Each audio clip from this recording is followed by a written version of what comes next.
bomoh tu, ustaz ni apa jadi ni, ya Allah. Tak ada serau langsung. Tu saya nak tunjuk contoh mudah dekat dengan kita. Padahal kita baca pun Bismillahirrahmanirrahim. Alhamdulillahirabbil alamin. Arrahmanirrahim. Maliki yaumiddin. Mungkin wasal kena, tapi cara kita sebut perkataan tu tak berat, tak jaga, tak apa semua. Jadi tak sesuai dengan tu Allah kita dah sebut tu. Tu yang nak jaga sangat tu tuan-tuan. Kita ni nak pergi berubah ni, nak hijrah ni. Kira nak hijrah lah ni. Hijrah tu kalau cok badak kita hari tu, cok badak lain. Lah ni cok badak juga, tapi cok badak hak elok lagi pada hari tu. Cok badak ni, cok badak ni memang bubuh badak, cuma tak nampak badak pasal badak tu kita blend. Kita blend badak tu mana nak nampak. Dulu cok badak saja, padahal sebenarnya cok badak tu dia berhudang. Dia habaq kat orang, kita cok badak. Orang tanya mana badak? Tu udang. Awak tak kita cok udang. Jadi tuan-tuan, samalah kita jangan, kita nak hijrah lah ni maksudnya, ya. Jadi kita bila sebut dengan segala beratnya, dengan segala hormatnya, dengan segala tingginya zat yang ada dalam ayat itu. Bismillahirrahmanirrahim. Mungkinlah bacaan kita tak sama dengan qari hak Johan. Dah, kita pun bukan nak sampai ke situ. Hak Johan baca Quran pun bukan dapat markah penuh pun, baru 90 per 100. Tambah kita hak tak pernah Johan ni, jauhlah markahnya. Tapi kita kena sebut dah. Bismillahirrahmanirrahim. Jadi kita sebut tu dalam alunan, dalam sebutan yang elok, dalam irama yang bagus. Maka Allah Ta'ala dengar, oh, hamba aku ni beradab. Ada sebab Allah Ta'ala nak bagi. Tuan-tuan, kalau anak mai kat perempuan, tuan-tuan kata, mak, saya nak cerita kat mak pun malu, mak. Tapi tak cerita, cik nak cerita kat siapa lagi? Awak, cik nak cerita apa? Tak mak, boleh tak mak kalau cik minta kat mak RM5, cik nak beli ni benda-benda ni.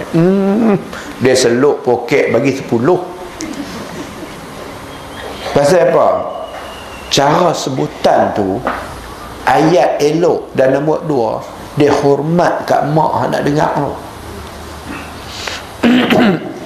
Dia hormat hak mak nak dengar tu. Mak apabila dengar ayat lagu tu, dia kata, aku tak rugilah mengandung hang. Dia usap kepala anak, dia cium anak dia bagi RM10. Mak, cik minta RM5 ya mak. Tak salah, saat ni mak susah nak cari duit. Tak apa cik. Tak apa cik, ambil lah RM10 ni. Tapi mai duk suar tangan belakang mak. Ada pun cik nak minta, tak ada pun cik nak minta. Letih gitu. Mai cara adab lok-lak gitu. Hak ada pun kita tak bagi. Wah, ingat aku duk cak duit kan jawab. Tu dia. Tapi kalau kita baca Bismillahirrahmanirrahim, segala-galanya bermula dengan namamu ya Allah, kerana engkaulah segala-galanya ada dan bermula. Kerana engkau mengisytiharkan namamu dengan maha pemurah lagi maha penyayang. Kalau macam tu kita sebutlah, ayat lain tak ada baca lagi, ayat hak mula pun menyebabkan Allah Ta'ala nak bagilah. Dengan ayat mula tu Allah Ta'ala nak bagilah. Hak tu yang orang duk jadi hakim balas pantun tu, dia tengok ayat mula. Bunga kenanga, bunga kasturi, tembang cantik di dalam taman, ingin kusunting sebagai isteri untuk hidup sepanjang zaman. Dia tengok ayat mula, dia buat lah. Ayat mula lagi hakim bagilah markah. Pasal apa? Pasal kita tahu perkataan hak kita sebut. Kita ada tujuan perkataan hak kita sebut. Tambahlah suratul Fatihah mendahului surah pertama daripada 114 surah daripada Al-Quran. Maka apabila kita membaca dengan segala kebesarannya, kehormatannya, kemuliaannya, kebenaran isi kandungannya, apalagi dengan segala keagungan Allah yang menurunkan ayat itu, Allah Ta'ala seronok melayan kita. Bahasa apa? Ayat pertama, Bismillahirrahmanirrahim. Nombor 2, ayat 2, Alhamdulillahi Rabbil Alamin. Segala puja, segala puji, segala syukur yang tidak terhingga hanya layak untukmu ya Allah Rabbal Alamin. Aku hidup ni terasa engkau yang bagi. Sebab itu aku nak puji siapa? Puji engkau lah ya Allah. Takkan aku nak puji orang lain kot. Segala puja, segala puji, segala syukur yang tiada terhingga sampai habis huruf dan ayatnya hanya untukmu ya Allah, kerana engkau Rabbul Alamin. Alam ni ada, engkau pemiliknya. Aku ni ada, engkau pemiliknya. Aku nak apa, engkau dah tahu. Nak jadi apa kat aku, semua dalam ilmu kamu ya Allah. Sebab itu aku terasa benar cantiknya alam ini, sempurnanya diri aku, sedapnya buah muktan, cantiknya pokok bunga, nikmatnya waktu sejuk, boleh makan ikan di laut. Ini semuanya kerana engkau bagi ya Allah, kerana engkau buat dan engkau bagi pada kami. Sebab itu tak kena kalau aku letakkan puji syukur aku kepada yang lain, dan melainkan hanya padamu. Waktu sebut prinsip kedua, maksud kedua daripada Al-Fatihah itu, kalau nak puji, kalau nak syukur, tidak pada yang lain. Manusia kita boleh puji, tapi bergantung pada syarat-syarat tertentu. Tapi Allah kita puji dia tanpa syarat, kita ingat dia tanpa syarat. Kita ingat dia tanpa syarat. Puji manusia, ingat manusia ni bersyarat. Tapi puji Allah, ingat Allah, syukur kepada Allah tanpa syarat. Alhamdulillahi Rabbil Alamin. Terasa getaran dia, terasa sedap dia, terasa kita memang melafazkan ayat itu sejauh yang kita boleh jaga segala kehormatannya. Dan Allah dengar pun, oh hamba aku ni reti, hamba aku ni reti. Dan yang ketiga, prinsip ketiga, Ar-Rahmanir-Rahim. Dialah Allah yang maha pemurah lagi maha penyayang.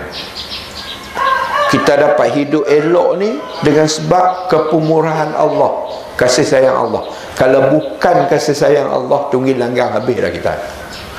Tanam pokok-pokok tak berbuah, bukan pokok tak berbuah, besar pun tak, bunga pun tak, apa pun tak. Hidup kita ni, apa yang kita nikmat ni kerana Allah yang kita sembah tu adalah Allah yang maha pemurah lagi maha penyayang. Kerana Allah pemurah lah yang kita dapat segala-gala ni. Kerana Allah Ta'ala tu penyayang lah yang kita dapat segala-gala ni.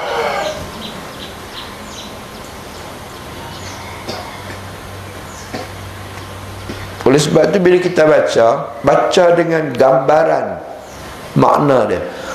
Ar-Rahmanir-Rahim.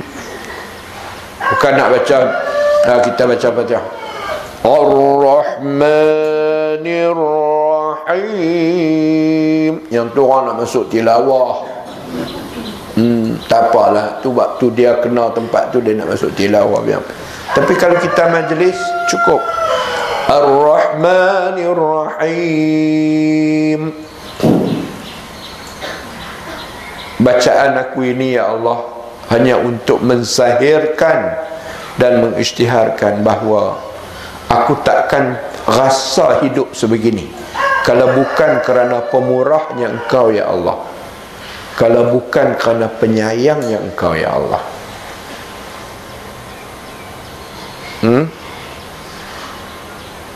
Aku tidur dengan bini aku, kadang-kadang bini aku tindih aku tindih bini aku. Tiba-tiba dalam perut bini aku kau buat anak. La ilaha illallah Muhammad Rasulullah. Tu saya nak buat contoh bagi dekat tu. Nak bagi tuan-tuan rasa ceramah begini. Nak buat ceramah hak jauh-jauh, contoh hak jauh-jauh. Saat ni tak terasa ceramah tu.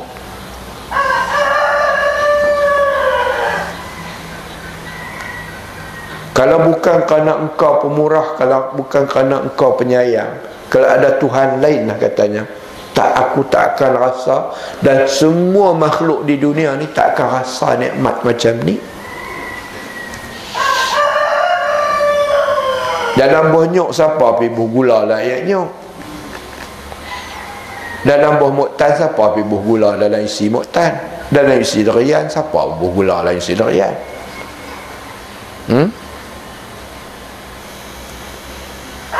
Dah keluar santan, siapa pergi buat lemak dalam santan?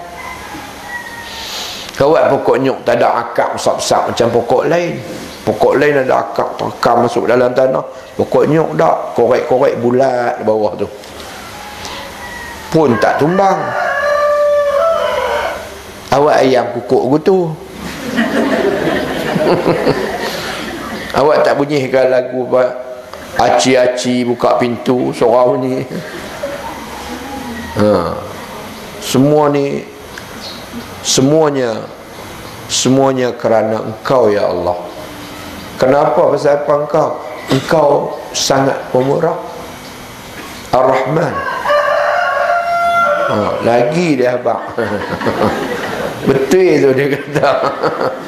Saksi dia ayam, ayam bapak. Dia pun tak kata ayam ayah lah. Dia kata ayam bapak lah.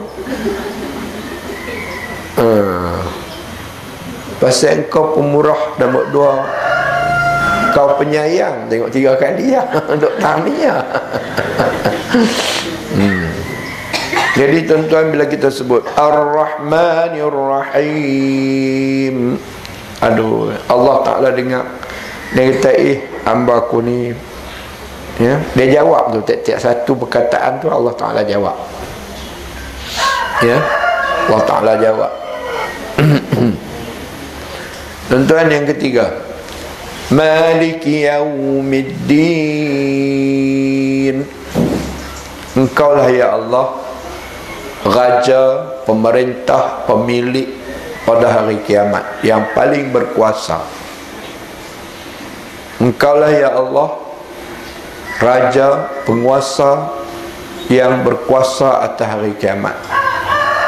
Raja lain, orang lain yang berkuasa dekat dunia aja. Dekat dunia aja. Siapa pun naik pegang kuasa dekat dunia. Hang adil, hang zalim, tapi kat dunia aja kuasa. Tapi aku ni, kata Allah, dunia hampa duduk ni pun aku buat, alam hampa buat duduk ni aku yang buat, dan segala nikmatnya aku buat. Tetapi esok hari kiamat nanti aku juga yang berkuasa. Tak ada dah orang lain yang berkuasa. Tak ada dah siapa pun yang berkuasa. Jadi bila kita sebut tu, baru kita tahu kalau yang sebut tu seorang pemimpin besar, dia tak rasa besar dengan kuasa dia. Pasal ada lagi Allah yang maha kuasa. Lepas tu, orang pemimpin yang berkuasa bila sebut Maliki Yaumiddin itu, dia baru nak rasa jaga amanah dia baik-baik. Pasal kuasa hak ada kat dia ni adalah kuasa yang Allah amanah kat dia. Baru kita tahu bahawa kita ni tak ada apa. Tidak kita duk perasan kita macam-macam ada. Tu yang pelik hidup jadi ranggi, pelik juh. Juh tak ada juh. Juh ni bukan dia boleh sangat pun, menunjuk lebih. Tu. Maliki yaumiddin. Ya, engkau yang berkuasa sampai bila-bila, dunia dan akhir nanti. Yaumiddin. Ingat habis surah Fatihah ni dah hari ni Ustaz Mazlan. Tapi tak apa, tajuk kita tak lari insya-Allah. Tapi yang ni nak perelok, pasal saya rasa tak puas hati cara orang duk memulakan ataupun melayan suratul Fatihah dengan cara cerewet ni. Saya tak apa seronok, ya. Pasal dia datang dengan segala kebesaran dia, kemuliaan dia dan kehormatan dia. Kemudian yang keempat, prinsip keempat, iyyaka na'budu wa iyyaka nasta'in.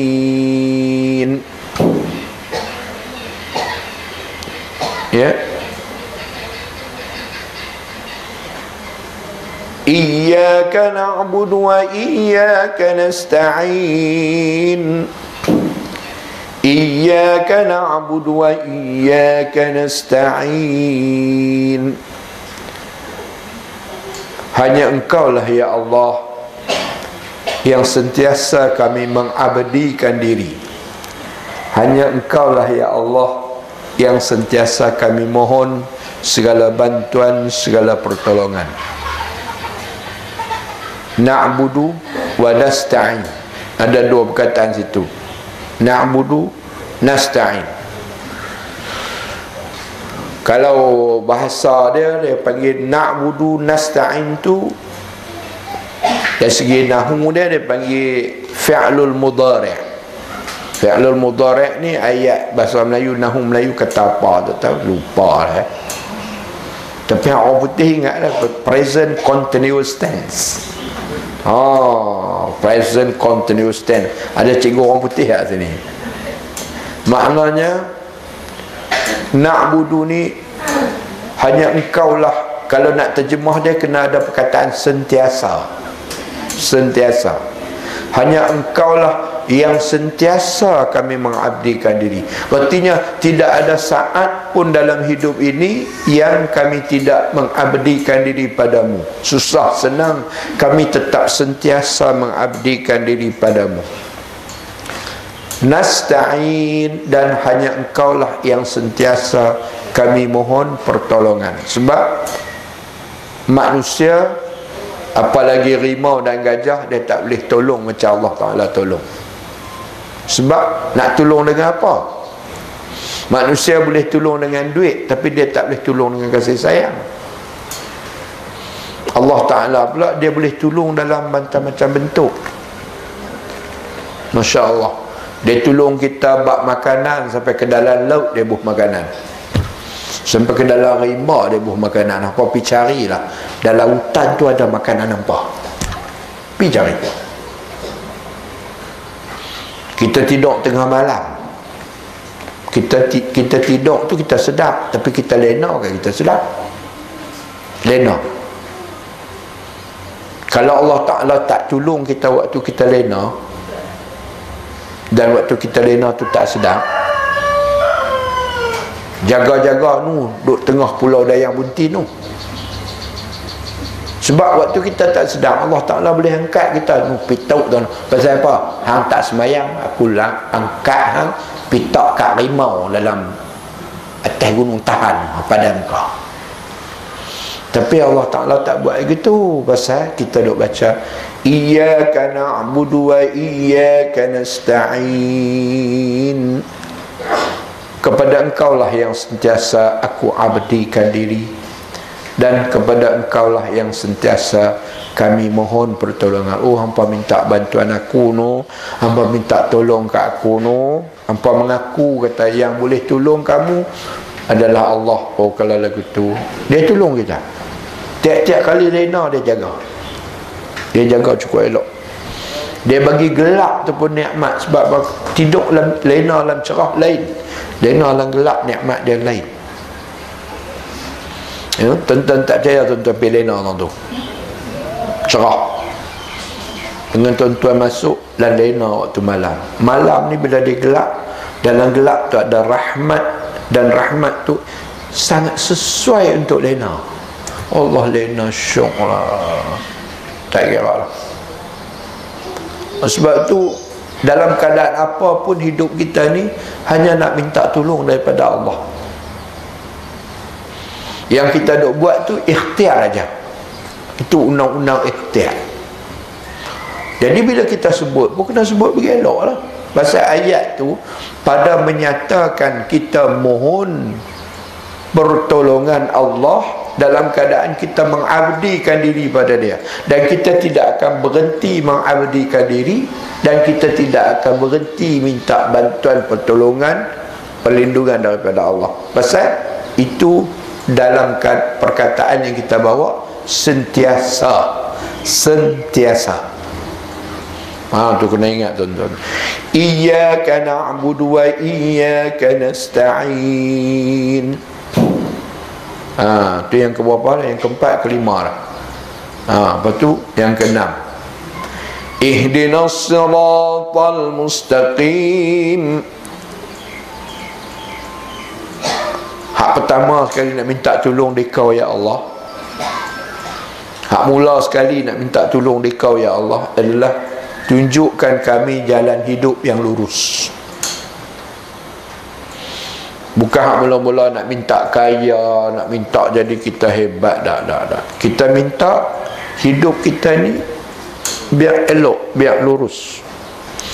Ihdinas siratal mustaqim. Pasal dalam bacaan kita tu ada terkandung, terbayang bahawa alangkah cantiknya hidup ini kalau aku dapat hidup atas jalan Allah yang lurus. Oleh sebab itu ya Allah, tunjukkanlah daku jalan yang lurus. Walaupun engkau boleh bagi emas, berlian, permata, buah kayu, tanah, apa semua, walaupun engkau boleh bagi kaya pada aku, tapi permintaan pertama aku bukan itu. Permintaan pertama aku, dan permintaan ini yang boleh menjadikan aku hamba yang mulia di sisimu, tunjukkan aku jalan hidup yang lurus. Kalau aku nak berniaga lurus. Kalau aku nak kahwin berumah tangga, berkahwin rumah tangga secara lurus. Kalau aku nak jadi pemimpin yang lurus, atas jalan yang lurus, pimpin rakyat atas jalan yang lurus. Kalau aku nak mendidik anak-anak bangsa di sekolah, aku mendidik secara jalan yang lurus. Ihdinas siratal mustaqim. Nampak tu jalan lurus tu macam lebuh raya tu, lurus. Kalau aku nak cakap yang lurus. Kalau aku nak berkawan cara lurus. Semua lurus. Bengkok lari sana lari sini, ini semua sandiwara hamba Allah. Kita nak jalan yang lurus. Ya Allah, padamu tidaklah aku minta wang yang berjuta-juta.